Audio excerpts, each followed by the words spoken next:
Monsieur Denis Kadima, on est au centre Bossolo aujourd'hui. Ouais. Une seule question, celle que beaucoup de Congolais demandent. Pourquoi vote-t-on encore aujourd'hui dans certains milieux, comme à Bapéré, on est là au Nord Kivu, à Lubero?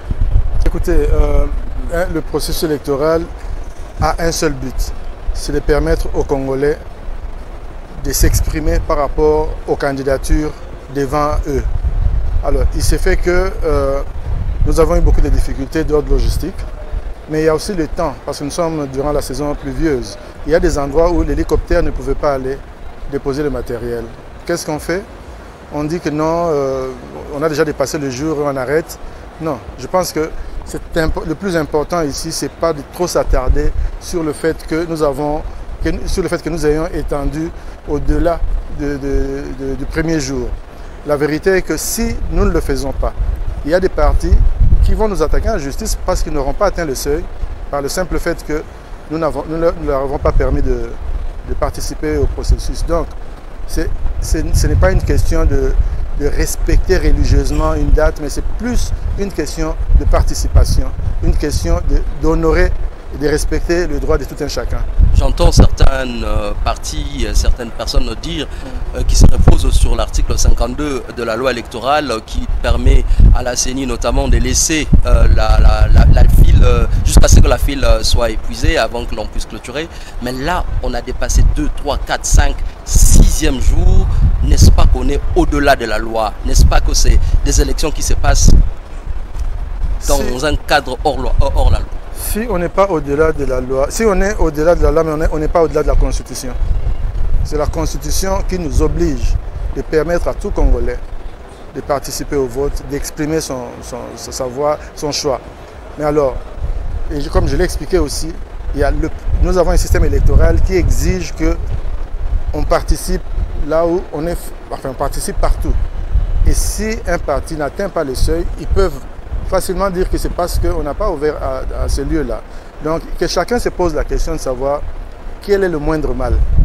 Est-ce le fait de respecter le 1 ou 2 jours ou c'est le fait de permettre à tout le monde de participer au processus électoral? Et je pense que si on répond à cette question, on va se calmer. On continuera à voter jusqu'à quand?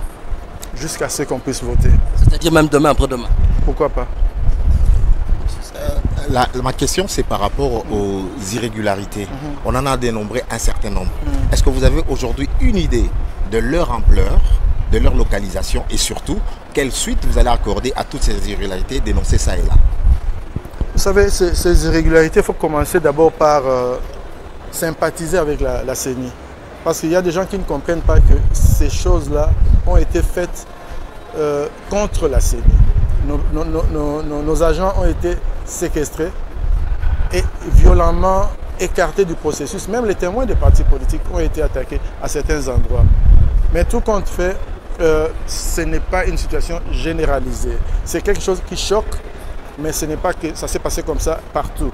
C'est à certains endroits. Et nous, au niveau de la CENI, nous avons mis en place une commission pour identifier et recevoir même identifier ces cas et recevoir même les plaintes des uns et des autres pour statuer. Et nous allons statuer et prendre des décisions. Parfois ça sera dur, mais on le fera. Donc c'est un peu ça, c'est une situation que nous déplorons. Et il y a des gens qui se sont organisés pour faire ce genre de choses, mais qui n'oublient pas que cette machine-là n'a pas dévoilé tous ses secrets. Ils ont fait ce qu'ils ont fait. Ils pensent qu'ils n'ont fait ni vu ni connu. Ils seront surpris. On parle aussi de sabotage, même au sein même de la CENI. Ça, les enquêtes nous permettent de le savoir. Mais une fois qu'on le sait, nos agents seront sanctionnés. Et ceux des candidats qui se seront adonnés à ce jeu-là, eux aussi seront sanctionnés. Vous avez déjà récolté plusieurs plaintes ou bien plusieurs? On les reçoit, il y a des plaintes. Une dizaine, une vingtaine, une centaine? Non, on n'a pas compté. Mais ce qu'il faut noter, c'est que bon nombre de ces plaintes, nous les avons reçues de nos agents. Parce qu'il ne faut pas donner l'impression que tous nos agents se sont adonnés à ce jeu-là. La plupart de nos agents ont défendu l'institution. Ils ont filmé ce qui se passait. Et je dois aussi remercier la population. La population a été très vigilante. Ce qu'il faut comprendre ici, il y a des gens qui ne veulent pas comprendre que ce n'est pas le fait de la CENI. La CENI a essayé d'organiser un bon processus électoral. Mais malheureusement, il y a des gens qui ont pris nos bureaux d'assaut et même en otage. Évidemment, ils ont même été plus forts que les forces de sécurité qui parfois n'étaient pas armées et ils ont pu faire ce qu'ils ont pu faire. Moi, je pense que la leçon à retenir, c'est celle-là. Il faut que la sécurisation soit prise vraiment au sérieux. Mais la CENI ici doit bénéficier de la sympathie de l'opinion publique. Ce n'est pas nous qui avons voulu cela. Au contraire, à notre niveau, nous avons tout bloqué. Nous avons tout bloqué et je peux déjà en profiter pour vous dire que les résultats que vous voyez derrière moi là, on n'y a pas touché. On n'a pas touché. Donc c'est 100% que vous voyez là, ce n'est pas touché. C'est-à-dire nous avons promis la transparence, nous avons promis l'intégrité du processus et nous le faisons. Ce qui arrive au niveau du terrain, c'est très déplorable, mais c'est quelque chose que nous devons tous condamner. Nous devons travailler contre ce genre de pratiques, sinon les gens ne croiront plus aux élections. Mais Président, c'est en 5400 bureaux de vote. Combien ont ouvert finalement? Bon, vous savez, c'est très compliqué. Hein. Vous savez, il y a des gens, certains de nos agents qui ont fini avec les élections. Ils ont organisé les scrutins, mais ils ne pouvaient même pas quitter le lieu parce qu'en cours de route, on les attaquait. Quand on les voit avec la machine, on pense qu'ils se rendent dans la maison d'un politicien. Il y en a qui sont cachés en brousse. Il y en a pour qui nous avons envoyé des hélicoptères. On a appelé le ministère de la Défense. On a envoyé des hélicoptères pour les aider. En fait, c'est un peu comme une situation de guerre là. C'est-à-dire qu'il faut comprendre que ici, nous sommes la victime. Nous ne sommes pas le bourreau. Donc, je suis incapable de vous donner ce chiffre-là parce qu'il y a des machines, vous l'avez vu, qui ont été cassées. Cassées devant tout le monde et de façon spectaculaire. Qu'est-ce que... J'en sais maintenant, je ne sais pas ce qu'on peut encore retirer de cette machine. Et nos agents ne pouvaient même pas reprendre la route pour aller vers les antennes parce qu'ils étaient poursuivis. C'est un peu compliqué. On pense qu'ils sont à l'origine de ce qui s'est passé, mais en réalité, ce sont les politiciens qui ont fait ces choses-là. S'achemine-t-on vers, on va dire, l'annulation peut-être de quelques résultats dans certaines circonscriptions? Ce n'est pas exclu qu'on annule certains résultats. Si, après nos enquêtes, j'ai dit que la machine, les gens ne savent pas ce que nous avons mis dans cette machine. Ils seront surpris. Donc nous allons, si les faits s'avèrent à travers les tests que nous allons opérer, peut-être ça sera fait de façon aléatoire, nous allons sanctionner. Les rapports des missions d'observation commencent à tomber. L'une d'elles, le Centre Carter, a dit qu'il y a eu des irrégularités, mais elles ne sont pas de nature à remettre l'intégrité du vote. Qu'est-ce que vous répondez à cela? Sincèrement, je suis d'accord avec eux parce que vous avez bien dit qu'on a 75 000 bureaux de vote. S'il y a des problèmes, même dans, je ne sais pas, 1%, 2% de bureaux de vote, c'est ça qu'on va amplifier. Mais en réalité, le travail que nous avons fait, c'est un travail de qualité, un travail visant vraiment l'intégrité du processus. Nous avons voulu nous démarquer de tout ce que le public congolais a rejeté.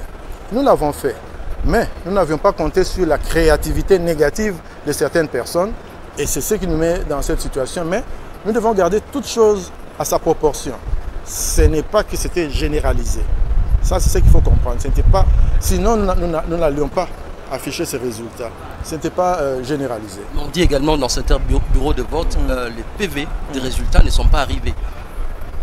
Bon, il y a des endroits où il y a de tels problèmes. Mais n'oubliez pas, la machine nous donne aussi son résultat. Et il y a aussi le dépouillement.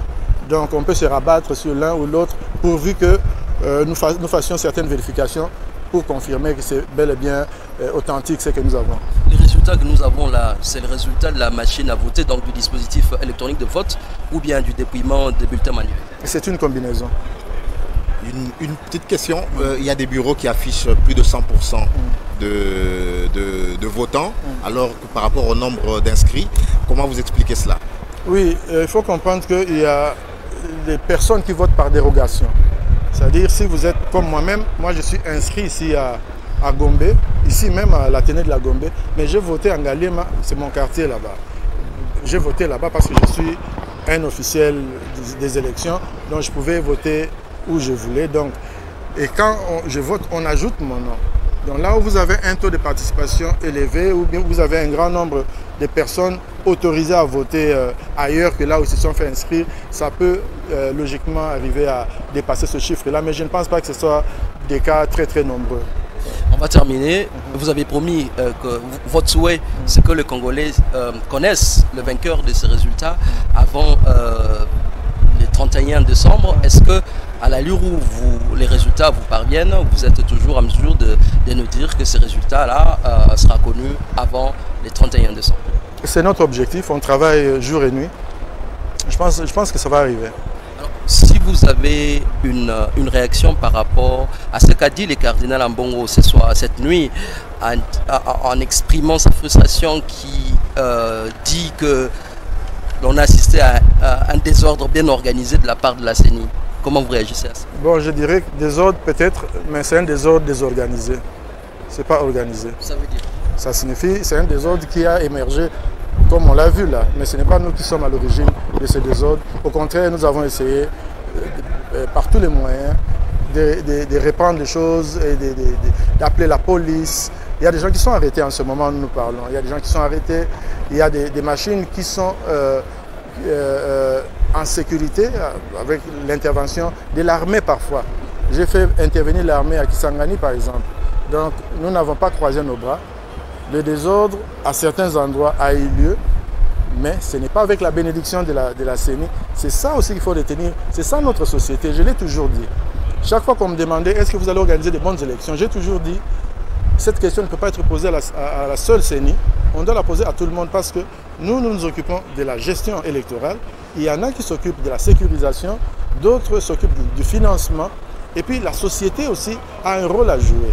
Donc quand il y a ce genre de situation, nous ne devons pas nous arrêter à les déplorer.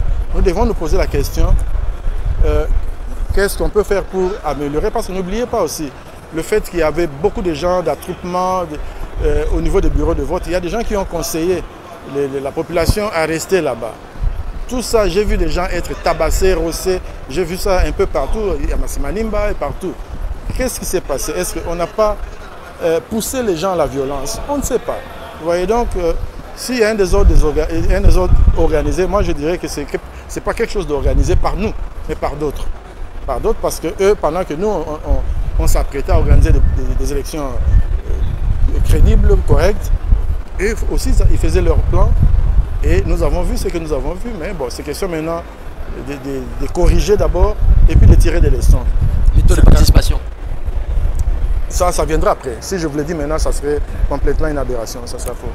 Certains observateurs reprochent à certains agents de la CENI au niveau local et même au niveau national leur politisation qui a envenimé aussi certaines situations de désordre. Bon, là, il faut qu'on nous donne des cas. Je ne sais pas comment les agents de la CENI ont été politisés. Je ne sais pas, il faut peut-être donner des exemples. En tout cas, moi, je ne suis pas politisé. Alors, Monsieur Kadima, les élections, ce n'est pas que pour vous, c'est pour l'ensemble de la population congolaise. Si vous avez un message à donner en ces jours de Noël à la population congolaise par rapport à l'organisation des élections, à la mobilisation des électeurs, à la contestation également des opposants et également à tout ce que nous vivons, qu'est-ce que vous direz à cette population qui vous suit? Non, le message est le même. D'abord, le message commence par les remerciements. La population a montré son attachement à la démocratie. Je l'ai dit le jour que nous publions les résultats, les tout premiers résultats de la diaspora. Et la population a montré qu'elle tient à la démocratie. Elle ne veut pas que les gens prennent le pouvoir par la force. Et l'engouement qu'elle a démontré montre vraiment ce que je viens de dire là. Et à cette population, je vais lui dire de continuer à faire confiance en la CENI parce que s'ils suivent le processus depuis le début, ils vont voir que la CENI est animée de bonne foi et que la CENI n'épargne aucun effort pour faire sa part. Et nous les encourageons à continuer à croire à la démocratie et à soutenir la démocratie. Et les cas de vote tardif, c'est simplement parce que nous tenons à ce que chaque Congolais participe. Parce que c'est en fait, vous l'avez dit, c'est le processus des Congolais, ce n'est pas le processus de la CENI. Alors la CENI ne peut pas juste décider d'arrêter et toutes ces personnes seront frustrées. Et ces personnes ont un choix à opérer et nous devons leur donner cette occasion. C'est ça le rôle fondamental de la CENI. Mais pas indéfiniment. Écoutez, la limite, chacun peut la déterminer. Mais nous avons trouvé que quand il y a des gens dans la file, quand il y a des gens qui attendent et qui nous appellent pour nous dire « nous n'avons pas voté », ça serait vraiment... ça peut même créer des troubles si les gens ne votent pas. Donc tout ça aussi, ça fait partie de la recherche de la paix et de l'harmonie, la cohésion nationale. Parce que quand ils vont être devant leur écran ou bien à la radio en train d'écouter des résultats et ils se rendent compte qu'eux n'ont pas participé à ça, ça peut nous amener n'importe où. Donc on le fait parce que nous tenons à ce que chaque voix compte et voilà. Mais justement, que répondez-vous à ceux qui disent que les résultats partiels que vous publiez peuvent influencer le vote des personnes qui sont amenées à voter maintenant là?